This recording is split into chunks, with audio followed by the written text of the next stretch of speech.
immortal, I'm about to be a savage. I see a lot of things that I want, I will have them. I got a new mindset that I just established. I'll march through the cold with the nails on the pavement. I'll shovel that coal just to get out the basement. My story will be told, helping others make changes. I'll be so bold, they will watch in amazement. Am I gonna face it? Am I gonna chase it? Am I gonna start over? I keep waiting. Time is limited, quickly fading. Get my mind right, it's my time to take it. Am I gonna face it? Am I gonna chase it? Am I gonna start over? I keep waiting. Time is limited, quickly fading. Get my mind right, it's my time to take it.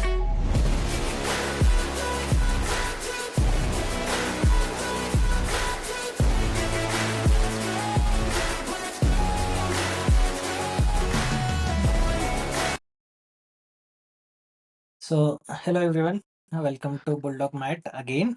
We have Matt and we are continuing with Rob as well. You guys might I'll come know back. from the last video. And yeah, let's kick it off. So, I remember that we were talking about religion and the mentality that they had. And we have mentioned this in the previous video, like about the nutrition and maybe, yeah, about the nutrition only, that how they actually kind of were logical at that time because nobody had the knowledge. But now let's take it on the next level. And yeah, we have two amazing people here. Yeah, go ahead, Patti. Thank you. I'm not sure if I mentioned it before, but gosh, in my current state of mind, I shouldn't talk about nutrition because I'm starving and I'm dreaming about food. Uh, but 5 weeks, just 5 more weeks. Anyway, so in different cultures, especially, I think religion was used to some extent regulate the population because in the Middle East, for example, the reason in Muslim cultures or Jewish cultures eating pig is forbidden. That's just my hypothesis, so it may not be the case. It might genuinely be a religious case. Is that under those circumstances and heating, and especially thinking about the Middle Ages, it was extremely difficult to keep it pure and sanitize that kind of meat. And there was a prevalent infection from pig, especially from pig brain back in the days. So I think what happened is the religious leaders or elders made the observation that in the population, those people who ate pigs usually died or got some infection. So they just made a law that is forbidden to eat pig. That's an interesting take, actually. Yeah. The reason I have this kind of mindset is because I think the Sixth Adventist Church, it's a Christian one, but mainly American, and they believe in vegetarianism, and they live a very healthy lifestyle. But their religious dogma around why man needs to be vegetarian is because it says that it purifies or helps you stay on the right path and not look at women with lust. And now, at that point, I started thinking, what would happen if I conducted a diet that is really low on iron, certain red meat, certain collagens? I know what will happen. Sex hormone binding globulin, sex hormone binding, SHBG, I can't pronounce it now, will go up, free testosterone will go down, and as a result of that, there would be less lust, to to put it mildly. So Yep. I do have a suspicion that, especially if you replace it with a lot of soy and certain type of vegetables that is conducive of raising your estrogen levels. Now, that's just one part of it, but as I get to dig into certain things in religion, I tend to see a logic, a very scientific logic behind every rule. Same with Muslims and Jews again. They circumcise. Why? Because they live in the desert, and it could get infectious. But if you're circumcised, then nothing could get underneath it. It's difficult to clean it, especially over there and that under those circumstances. So there's a higher chance of uh, survival. The way how they treat blood to be halal or kosher. Again, if you looked at it from a modern practical medicine perspective, it makes perfect sense. Yeah. So I don't think that these religious principles came out of nowhere. I do believe that there's a rationale behind it that applied to that age, that territory, and that and it's basically an observational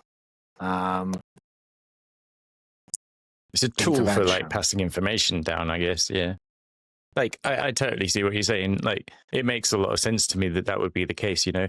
Like, if you can encode information that you want to survive through generations, through storytelling, I think the Bible's got quite a lot of good ones. And I think also really comes out of, like, a lot of psychology I found is in the Bible. Oh, yeah, like, absolutely. Especially Jungian. Yes. Oh, that brings me on point perfectly to what I was going to actually bring up. And that is one of the things that I think young men could do with hearing it a little more of is know thyself. That old adage from, like, I think it was, I don't know if it's Plato, Socrates maybe, above the Temple of Apollo.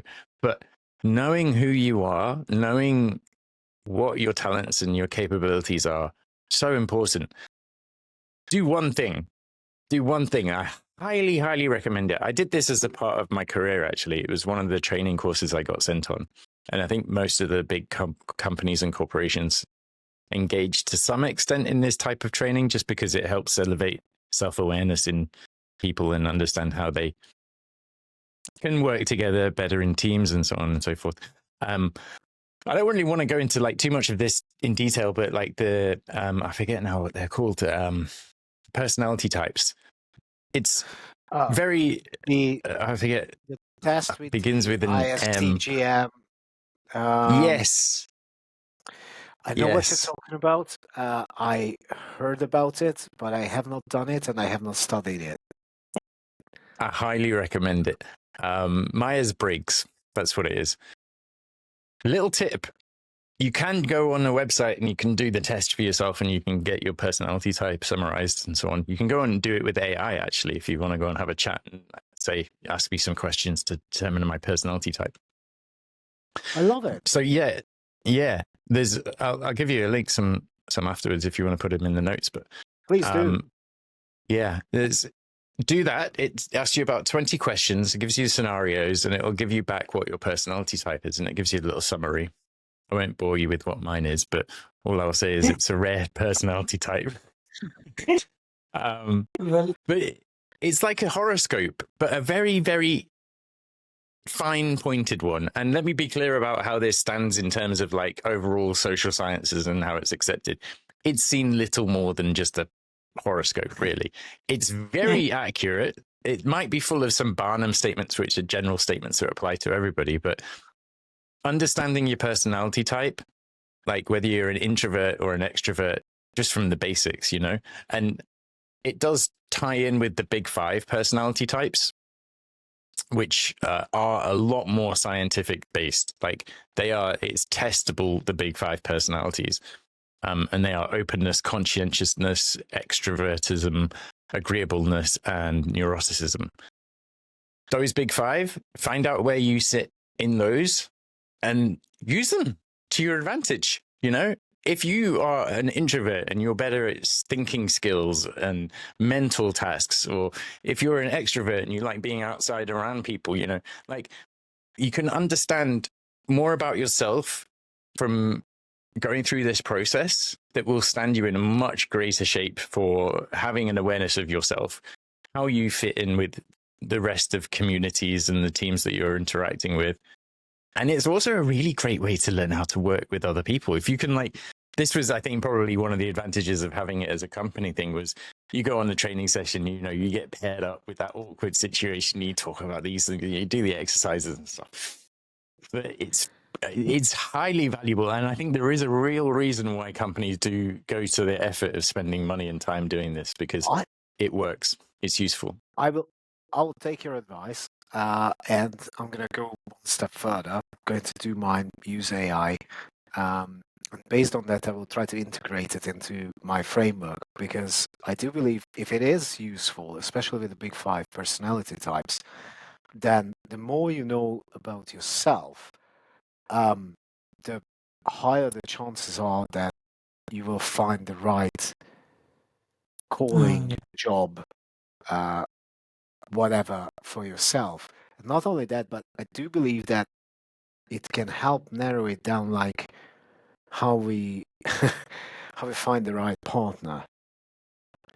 Because yes, not everyone is compatible with everyone. And to refer back to a little bit of Jungian psychology and shadow work, the reason I'm absolutely fascinated with Jung is because I'm a big kid, and as such, I love fantasy, I love stories, I love mythology, and Jung is full of symbolism, full.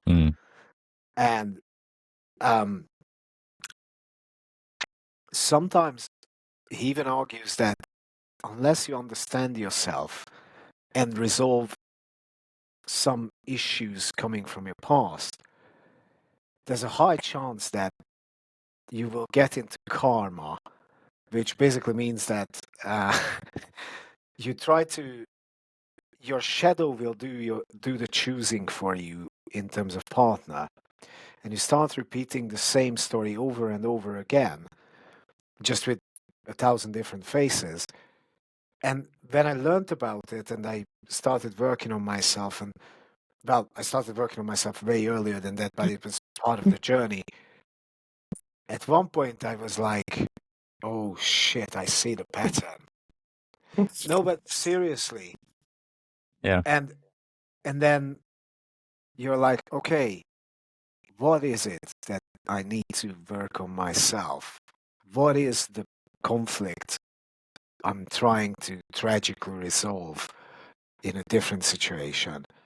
Now, with all the knowledge I have now, it seems so obvious, and I'm like, how the fuck couldn't you see it? Excuse my language.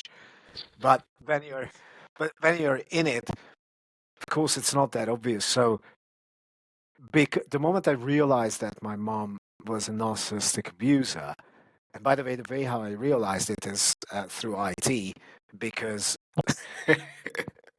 I was journaling, I was doing a lot of things, and you know me, Rob, we work together. I like to group things and label them, which is exactly what I did with my symptoms or the diagnosis, when I got better, what happened, and then I put it in a chronological order, then I tried to shrink it, and I narrowed it down to 12 different problems.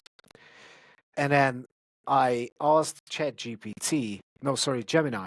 ChatGPT? I don't remember. One of the AIs. Please find commonality. What's the common denominator among all these symptoms in literature?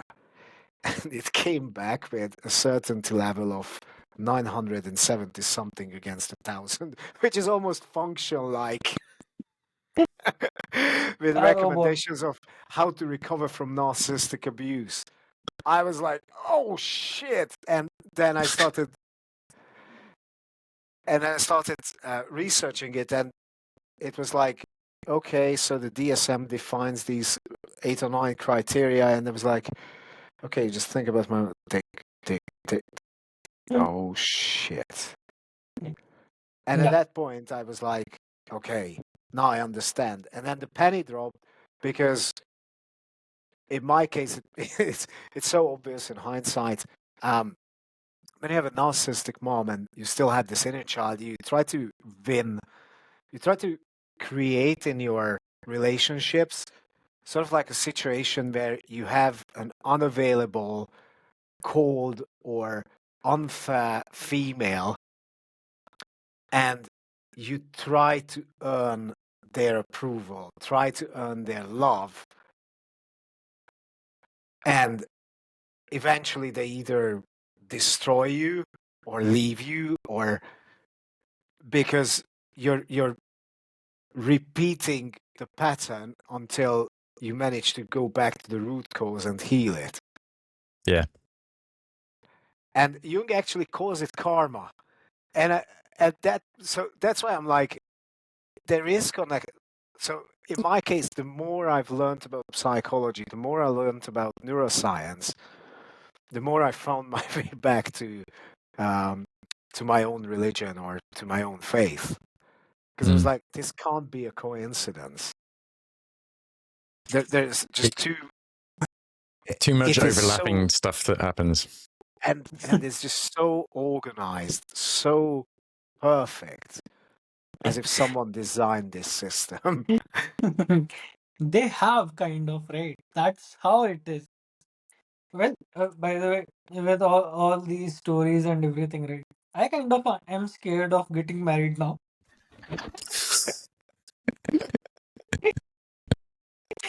Um, It's better to be alone and by yourself.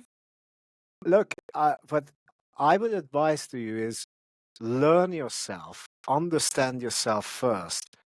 And once you get to a point where you're grounded and your core belief in who you are, what you want in this life is unshakable, then go get married.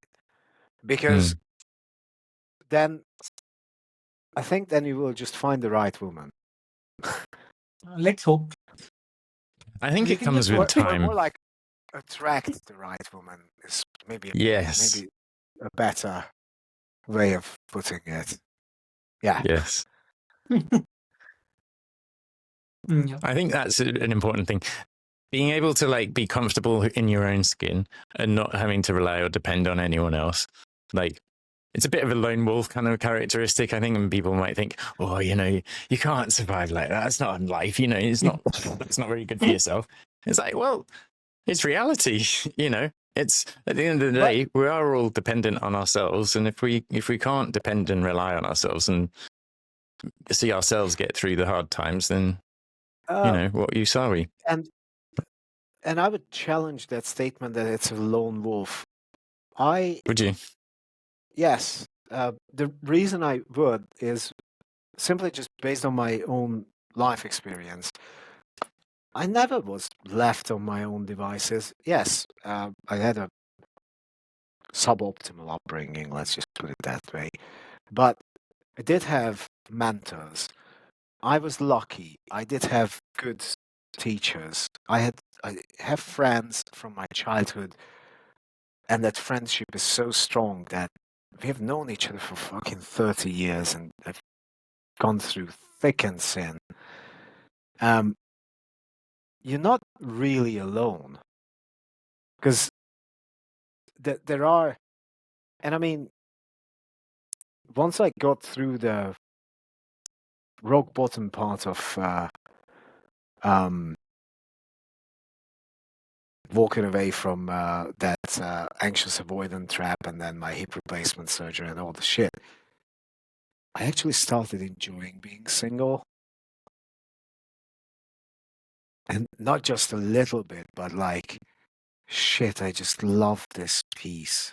I love the silence. I love that I can put my energy to work. I love that I have my son, but other than him, I don't have to just put up with anything. You are If the I, master of your life. yes, Yeah. and that is so empowering. but it doesn't mean I don't want to stay single. It's not like that. But when you're happy on your own, I think, okay, We understand. I'm cheating in this regard because something is sort of happening in the background. It's just so early and fragile that I don't want to talk about it yet openly. Okay. Yeah. But then something happens that um, uh, when you're ready, you will know it. And Yeah. the other thing I wanted to say is that there's a theory, and I think it's Richard Grannon who said it. He's a psychologist, and he's quite famous in his studies about narcissism in the UK. He said in one of his videos something along those lines that you attract the kind of partner that matches your maturity of how healed you are. So, Interesting. and I'm like, bloody hell, it makes sense. At least when I reverse engineer or map it back to my journey, uh, it was an evolution. So as I was healing and getting a little bit better, my choices of partner were getting a little bit better. Still, until I could address this core wound, it was doomed to failure. But because other things I had addressed, I wouldn't, I don't want to condemn my previous partners. I don't think that they are evil or whatever. So, as a matter of fact, I do have quite a lot of empathy and respect for them. But now I see clearly and I know why we got together, because the polar opposite kind of wounds attract each other Mm, because your yeah. shadow does the choosing. So, um, what I suppressed in myself and what I'm trying to resolve is this image of um, strong woman or someone who is hard to please, and is what my shadow is choosing. For my partner who is avoidant, I'm very giving, I'm very cuddly, I'm very optimistic, I take risks, I live from the heart, and really I dare, even if I get hurt, I don't care, I will go forward, and I'm not gonna be afraid to say I love you and expose myself and things like that. An avoidant will try to suppress all of these because they were hurt when they were supposedly vulnerable. And so these polar opposites attract each other because your shadow is attracted to what it cannot have. It I wants see. to it wants to come out. And in hindsight, I find the whole thing almost like a Greek drama, and I see it as a beautiful drama. Even though I mean, I've gone through hell, and I'm sure so did she. So it's not Yeah. in hindsight. Now I'm having a laugh about it. Not a laugh, but I'm finding it beautiful. But um, there is something to it, and I've seen this kind of evolution in a lot of, I wouldn't say friends, but let's say mates of mine's journey as well, and how they attract certain type of women, and so yeah. Forget women. Forget women. Focus on success. Women will Focus come on later in yourself. life, man. But I know Focus what on you're saying. yourself. I know what you're saying. Focus on yourself. Focus on your development. Focus on finding who you are, what you were talking about Mm. in the first place.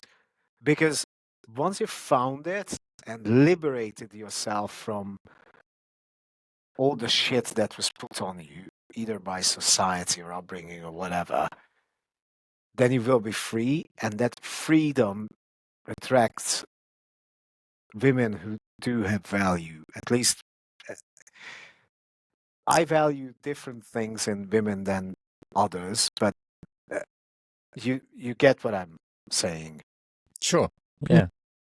Yeah, but maybe like sometimes when you actually get self-sufficient, that you don't need anyone on the emotional side, it feels like, yeah, the same thing that you said that, yeah, I'm good enough. I'm living my life. Sometimes now I am at kind of this point that, yeah, it's fine being single, Yeah, Yeah. and on and top it's of that, kind of better only. It yeah, is. but I love it. I don't want to advocate for every guy to be single.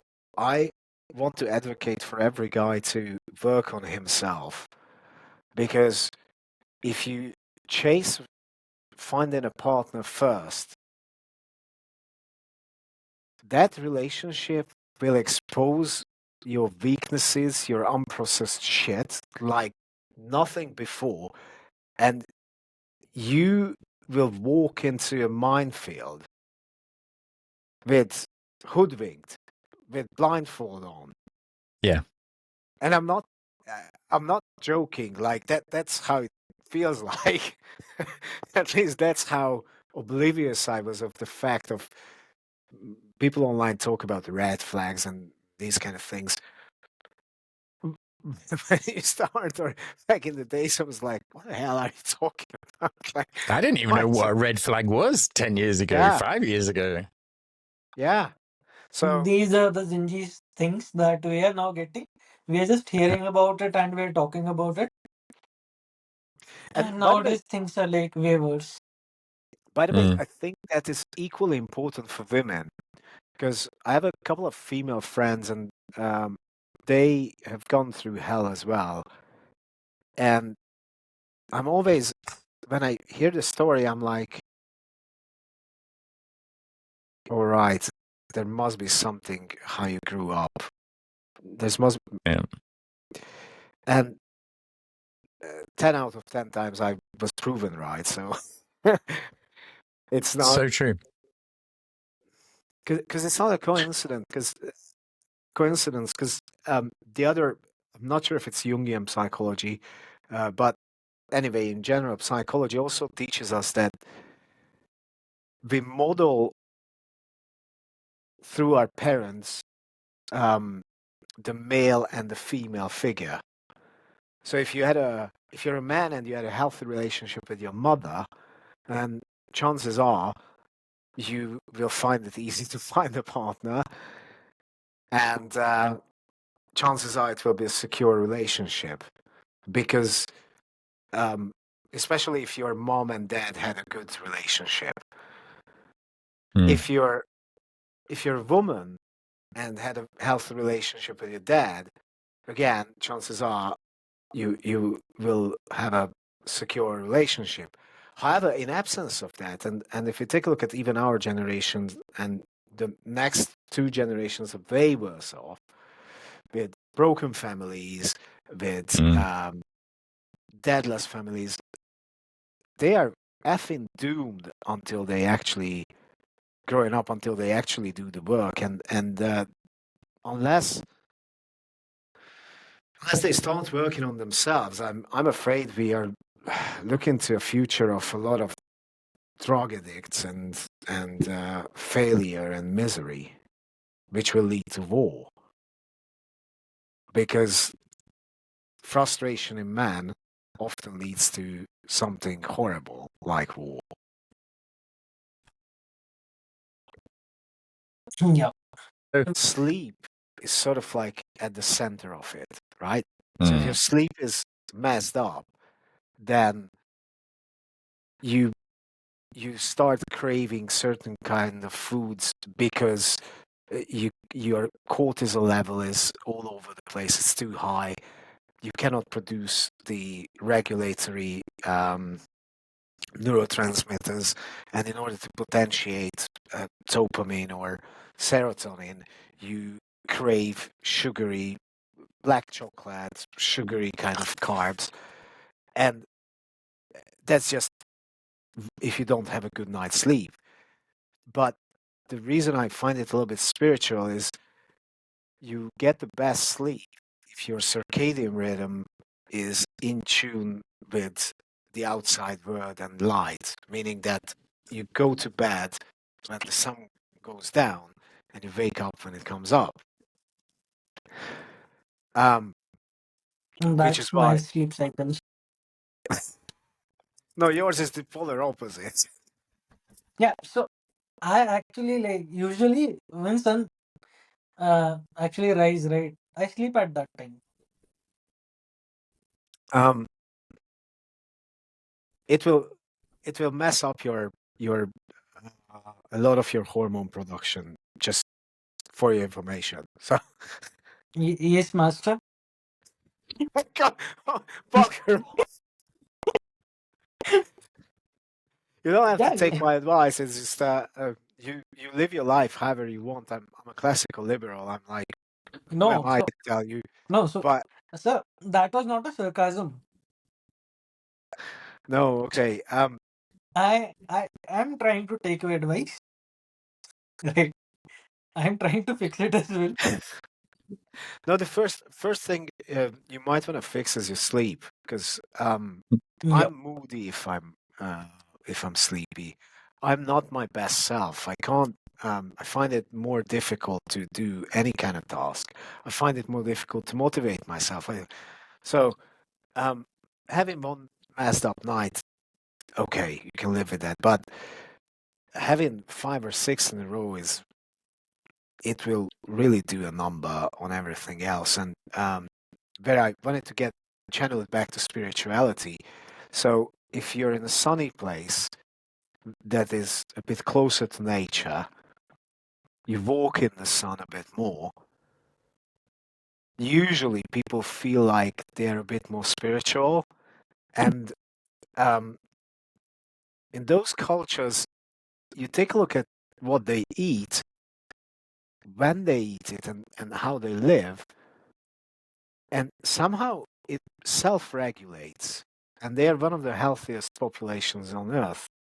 Japan, Yeah. Greece, Italy, especially Sardinia, so the south, Spain, Mediterranean diet, right? Yeah. Yeah. But And just a kind of sleep a joke.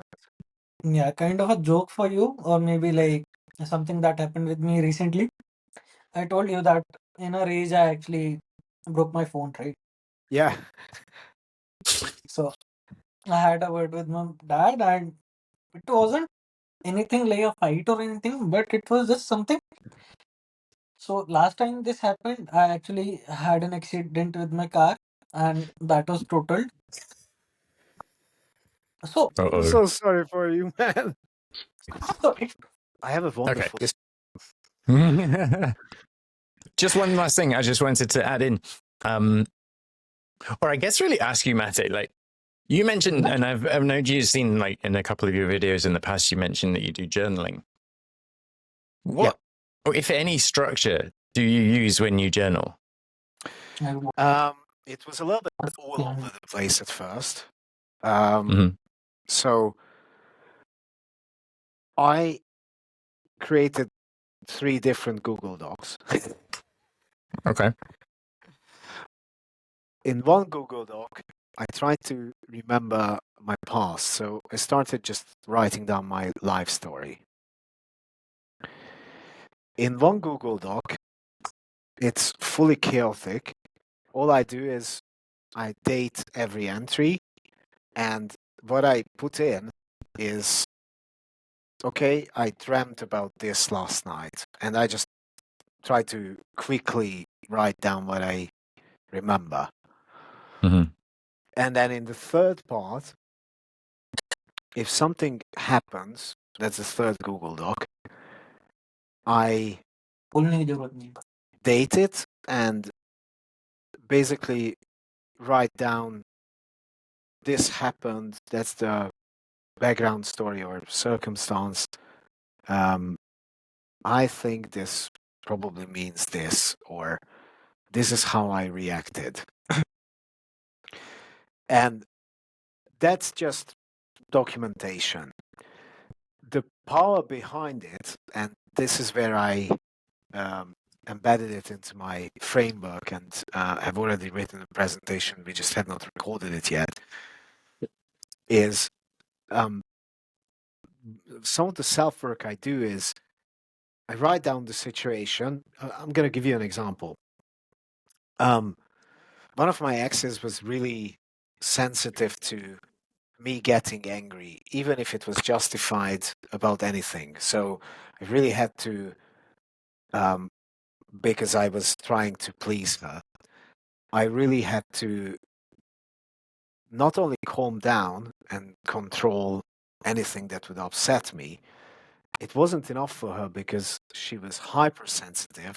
So even if I did not act out, she could feel that something upset me, Yep. and then Yeah. it messed her up. So, and because of that, I've put in conscious, tremendous amount of work, and that's how I pull it back to journaling to overcome road rage. Now, road rage is really very exaggeration. It's just that I think every driver does that, almost male or female, doesn't matter. When you're behind the wheel and someone cuts you off or something like that happens, you go like, why don't you blah, blah, blah, blah, blah. And you get a little bit upset, right? I can't Um, imagine you being angry. I don't uh, want to make you angry. I'm not, I'm not that bad. You don't I want think to, you'd have to do something really wrong to make Mate angry. Really Yeah. wrong. you would, actually making me angry is not dangerous because I will probably shout or do something. Pushing me over the line when I'm so pissed off, so you hurt my core value or something, that my eyes go like this, I become laser focused and extremely polite and very, very calculated. That's where you don't want to take me because then um, it happened in the past, but then I'm on a mission to do harm to someone. And I'm really, but it's really, really difficult to get me there. So anyway, getting back to the journaling. So I was like, okay, that's a learned behavior for me. Everyone around me drives like this. I used it as a sort of like to channel this anger and frustration. The other driver can't see me anyway, so just because I'm swearing in the car, what does it hurt? Like, right? But because it hurt her, I was like, okay, I'm going to change it. Even if I disagree with it, I love you enough that I'm making an effort to change it. So I started journaling that every single occasion when I lost my calm and started honking or shouting or got upset, what day? When did it happen? What was the situation? Okay, so that's the trigger. And then I went a level deeper and I was like, what the hell does it symbolize that made me upset? Let me try to understand the feeling behind it. And one of those situations here in the UK is that we're supposed to be driving on the left, and let's say it's a 40-mile zone, right? And I'm driving on the left. And the right lane is empty. The guy in front of me does 30. Okay, go out, oncoming traffic's lane, start speeding up to overtake him. At which point, the lovely person steps on it. just so that I can't overtake him. I'm still not necessarily angry at this point. I slow down and I move back. But when he then slows down again, that's when I'm like, I'm gonna overtake you, force you off the road, and teach you a lesson. That's what I'm thinking. Now, I did that. um, I didn't do exactly the same. So there's some guy that was like kind of harassing me on the road. So like by the driving, I was like, okay, I didn't sleep all night and I had like 1,000 kilometer journey that I was doing. And I was like, okay. But my car was like really super fast. It was fast. So what I did, I was like, okay, let me now drive. And the moment I actually overtook him, and yeah, it was like amazing. Everything. I was like, maybe I crossed him 1 kilometer and he tried to catch me up. And then he actually hit a truck. And I could see that in the rearview mirror. And I didn't stop. And he was trying to catch me.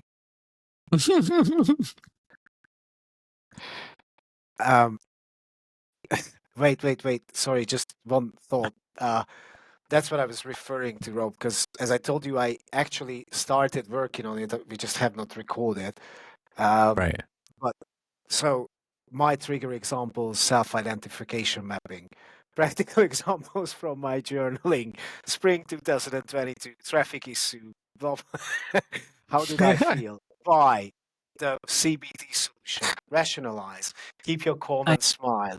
Thinking the power is yours, and the reward I give myself is that I praise myself for exercising self discipline, and I acknowledge it as a win. So that's how I use the journaling to then keep on developing myself, and I will dedicate a separate episode on that. But That's awesome. I'd love to see that. That'd be cool. that's the structure. That's awesome. That's really, really cool. I like that. I like that a lot. Thank you. But Well, you this know was me, so funny. I guess you are not surprised that I do everything in this kind of structure. When you said to me, I created a Google Doc, I was like, yeah, that's what Maddie would do. But this was funny one. Yeah, I really loved it. I absolutely loved it as well, and thanks a lot, Rob. It was great. Just the usual for everyone. Please, if you like the episodes, then like, share, and subscribe. We are. Yeah, yeah.